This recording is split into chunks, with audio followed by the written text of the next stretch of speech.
Rossiya prezidenti Vladimir Putin O'rta Sharqdan qaytadigan va Rossiya tarafda turadigan fidoyi jangchilarni Ukrainadagi urush rayoniga yetkazish to'g'risida buyruq tushirdi. Davlat mudofaa ministri Sergey Shoygu O'rta Sharqdan 16 ming fidoyining Ukraina armiyasiga qarshi urush qilish uchun iltimos sunganligini bildirib, bu talablar pul uchun emas, balki kishilarning shaxsiy orzusi bo'lg'achqa, buningga ijobiy javob berishni to'g'ri ko'ramiz dedi. Birleşken Devletler Teşkilatı Bexatarlik Kengeshi Rossiyaning talabiga binoan xabarlarda chiqqan Ukrainadagi biologiyalik qurollar programmasini muzokara qildi. Birleşken Devletler Teşkilatı'nın qurolsizlanish masalasidagi yuqori darajalik vakili Izumi Nakamitsu kengashga bergan dokladda mundaq dedi. Mening taratquladagi biologiyalik qurol programmasi to'g'risidagi ayblashlardan xabarim bor.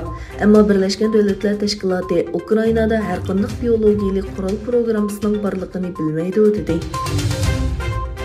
Rossiya axborot agentligi Xitoyning Rossiyani Boeing va Airbus zapchastlari bilan ta'minlashni to'xtatganligini e'lon qildi. Ilgarilanishicha, Rossiya matbuotlarining xabarlarida Xitoy G'arbning embargolaridan keyin Rossiya aviatsiya shirkatlariga aeroplan zapchaslari bilan ta'minlashni rad qilganligi o'tirib qo'yilgan. Buning bilan Rossiya yo'nalishini Turkiya va Hindistonga qaratgan.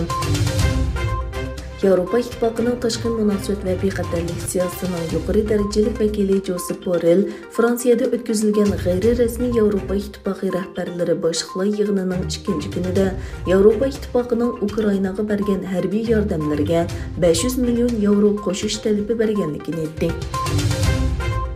Xitoy Shinhua agentligining xabariga qaraganda, Xitoy 2-chi oyning oxiridan boshlab qurolli tor hujumiga uchragan.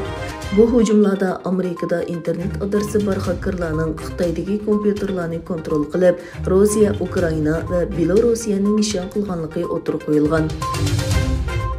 Türkiye Devlet Mudofaa Ministri Hulusi Akar, Rossiya Federatsiyasi Devlet Mudofaa Ministri Sergey Shoygu va Ukraina Devlet Mudofaa Ministri Oleksiy Rezenkov bilan telefonlashdi. Ministr Akar yig'in jarayonida Rossiyaning portlarda saqlayotgan paraxotlarining bexatar holda Turkiyaga kelishi uchun ta'minlangan yordamning va tarqoqlashtirish uchun insonparvarlik koridori etishning muhimligini ta'kidlagan. Shundaqla texnik ko'p ziyonning oldini olish uchun jiddiy urush to'xtatish lozimligini ta'kidlagan. Yadro qurollari bo'lgan Hindiston va Pokiston pat-pat urush girdobiga berib, dunyoni jiddiylashtirmoqda. Bu qitim Hindiston Davlat mudofaa ministrligi Pokistonga tushib ketgan boshqarilgan bombaning texnikalik masala sababidan ehtiyotsizlikdan etilganligini aytdi. Xitoy Birleşken Devletler Teşkilatı Kişilik Huquq Oliy komissari Michel Bacheletning mayda Sharqiy Turkistonni ziyorat qiladiganligini jazmlashtirdi. Birleşken Devletler Teşkilatı Kişilik Huquq Oliy komissari Birleşken Devletler Teşkilatı Kişilik Huquq Kengashining 48-chi qatimliq yig'inida Beijing hukumati va Birleşken Devletler Teşkilatı vakillar o'mikining bu rayonni ziyorat qilishga qo'shilganligini e'lon qilgan edi.